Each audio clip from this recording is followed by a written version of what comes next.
오늘은 잠언 18장 22절부터 24절까지 보겠습니다. 잠언 18장 22절 24절입니다. 아내를 얻는 자는 복을 얻고 여호와께 은총을 받은 자니라. 가난한 자는 간절한 말로 구하여도 부자는 엄한 말로 대답하느니라. 많은 친구를 얻는 자는 해를 당하게 되거니와 어떤 친구는 형제보다 친밀하니라. 아멘.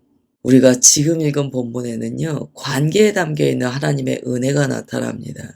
우리가 사람을 만나는 것이 주님의 축복이고 은혜다라고 고백해요. 왜냐하면 모든 사람은요, 이 사회적 존재로서 관계를 맺고 살아가야 되기 때문입니다. 혈육의 가족도 있고요, 또한 친구도 있죠. 이웃도 있어요. 직장의 동료들도 있습니다. 우리의 인생은요, 이러한 수많은 관계들로 이루어져 있어요. 그 안에는 여러 가지 감정이 담기게 됩니다. 기쁨이나 사랑도 있겠지만 때로는 상처나 고통이 있을 수도 있어요. 그 과정 가운데 우리는 성장하게 됩니다. 지금 읽은 본문은 이제 18장의 마지막 부분이에요. 특별히 관계에 대해서 말씀하시면서 가장 먼저 결혼 관계, 그 다음에 어떤 경제적인 차이에 따라 생기는 관계, 그 다음에 친구 관계, 우정 관계에 대해서 말씀하십니다. 22절에 아내를 얻는 자는 복이 있다. 여기에서 얻다 라는 말을 우리가 살펴봐야 되는데요. 여기에서 얻다가요, 우연히 발견하다 이런 의미를 가져요. 우연히 만나다.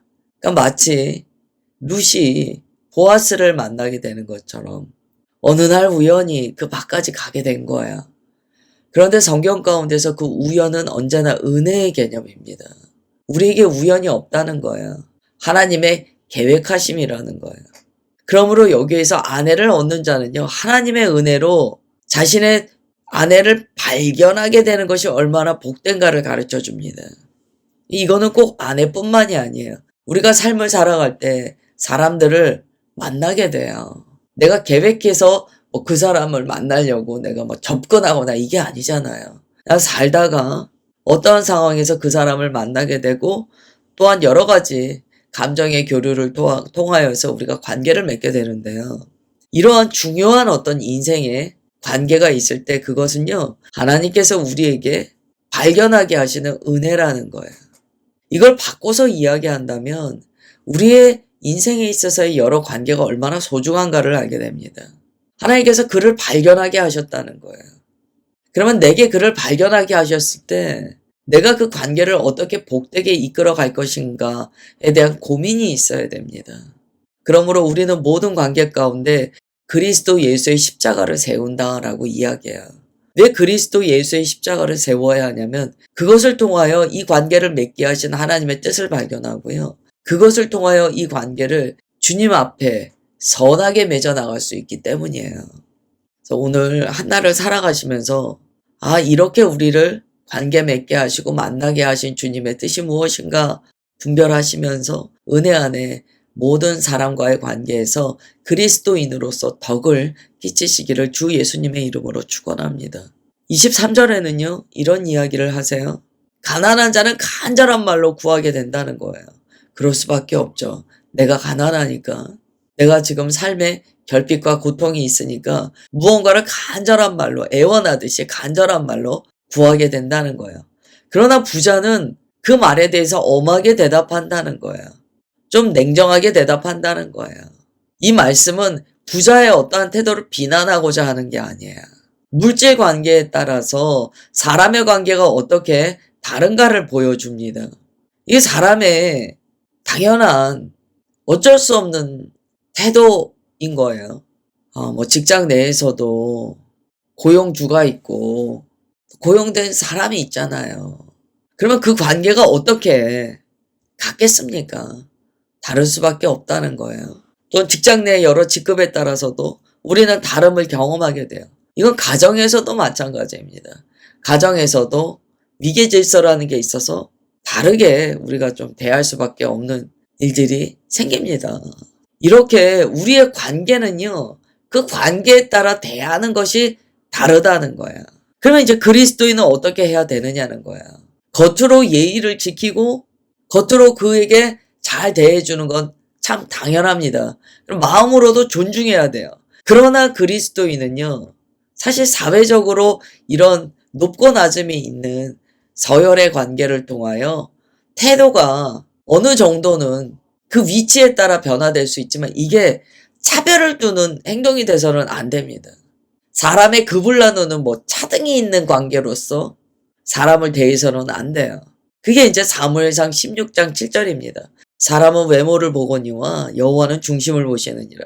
우리가 거듭나 하나님의 마음이 우리 안에 들어오면 우리도 사람의 중심을 보게 됩니다. 그 그리스도인은 어떻게 하게 됩니까?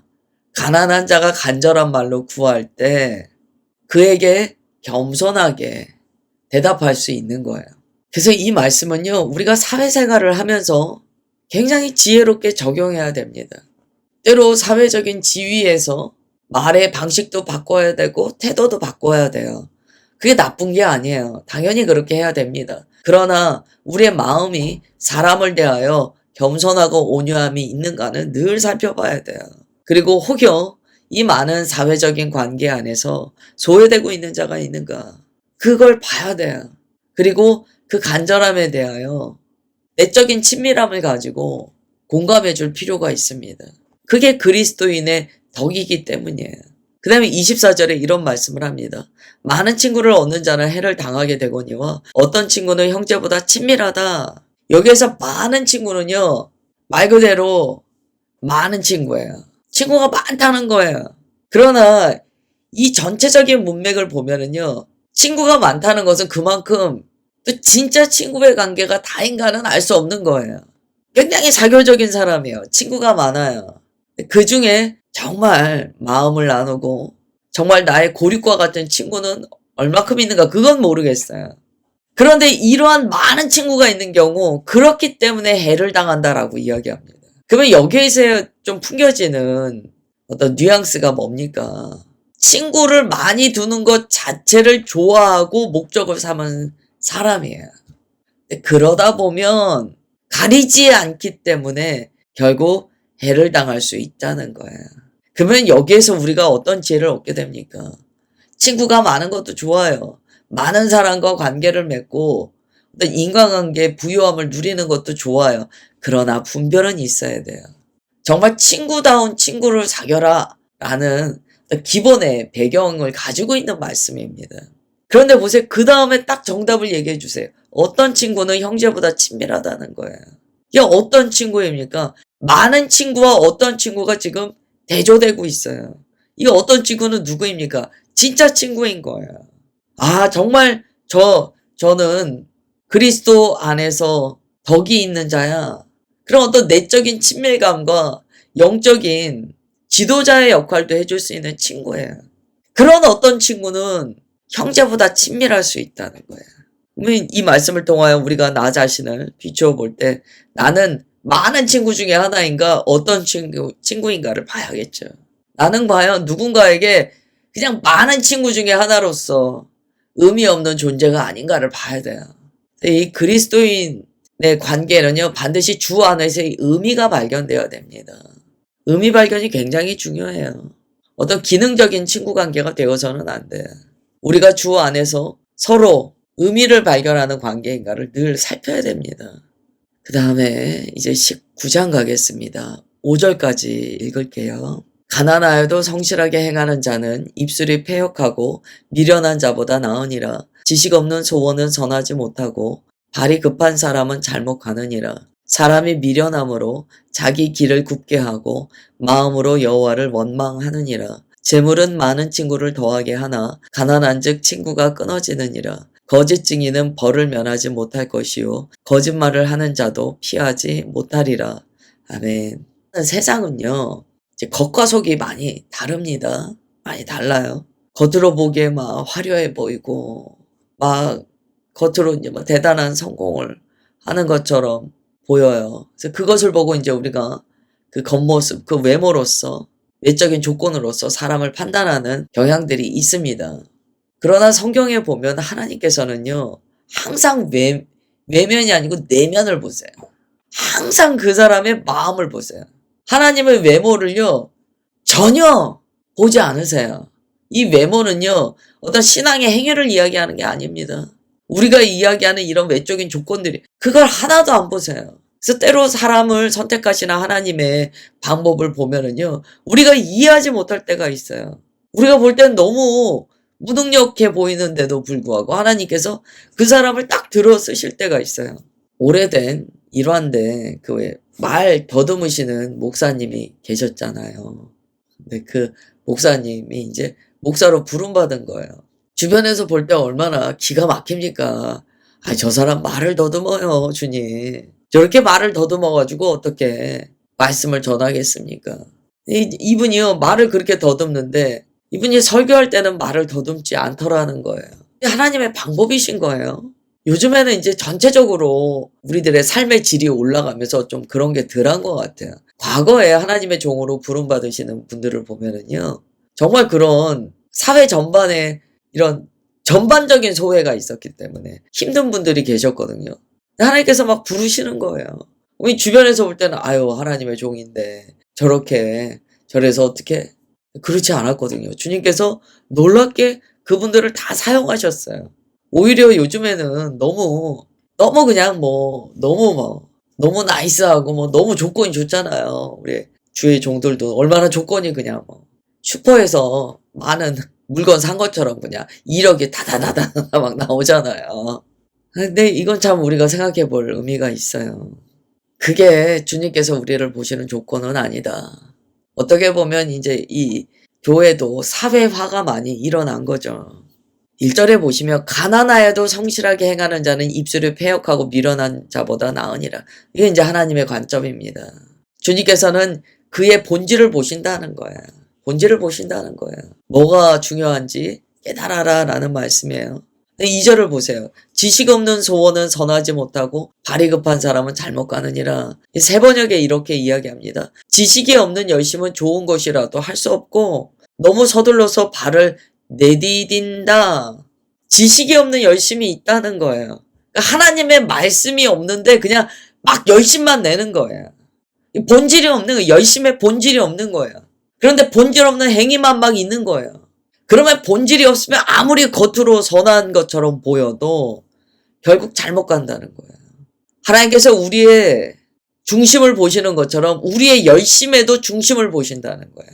우리의 소원에도 중심을 보신다는 거예요. 말로 이게 아무리 좋은 것처럼 번드르르하게 좋은 비전을 제시해도 그게 정말 중심에 하나님의 마음이 없다면 주님께서 그걸 인정하지 않으세요. 얼마나 우리가 많이 무지한 열심이 있는지 모릅니다. 우리 교회는 없어요. 그러나 이제 이전에 좀 이렇게 큰 교회나 오래된 교회를 이렇게 다녀보시면 이게 너무나 많다는 걸 우리가 경험하게 돼요. 너무나 열심히 있는데 그게 과연 거기 그 마음에 주님께서 계시는가를 봐야 돼요. 열심은 엄청나요. 그런데 그 열심이 지식이 없어요. 그럼 결국 뭡니까? 그 행위적인 정확성을 기한다거나 행위적인 뛰어남을 구한다거나 막 합니다. 근데 중심이 없다는 이런 일이 부지기수예요. 목사도 마찬가지죠. 목사도 마찬가지예요. 목사가 무슨 사역을 할 때 막 겉으로 뛰어나고 잘하고 이게 무슨 소용이 있습니까? 지식 없는 소원이고 지식 없는 열심이에요. 내 안에 살아계신 예수 그리스도가 중심에 계시지 않고 순전히 자기가 해온 어떤 방식에 익숙함, 내가 잘 알고 있는 과거의 경험적 지식 이런 것만 다 모아가지고 목회하면 잘못 간다는 거예요. 잘못 간다는 거예요. 그 잘못 가는 일이 얼마나 많은지 몰라요. 그래서 우리가 우리의 삶을 잘 봐야 돼요. 열심히 있습니다. 우리가 다 사회생활 열심히 하고 또 내가 서 있는 그 영역에서 다 열심을 냅니다. 그 열심이 하나님의 지식이 있는가를 봐야 돼요. 즉 예수 그리스도의 지혜의 말씀 안에 열심인가, 이게 하나님의 비전인가 나의 비전인가를 봐야 돼요. 그 다음에 3절을 보세요. 사람이 미련하기 때문에 자기 길을 굽게 하고 마음으로는 여호와를 원망하느니라. 여러분 정말 이게 무릎이 탁 쳐지는 말씀이에요. 맞아, 내가 그럴 때가 많아. 내가 미련하니까 길을 굽게 간다는 게요, 자기 마음대로 간다는 거예요. 2절에 지식 없는 열심으로 아무데나 갔다는 거예요.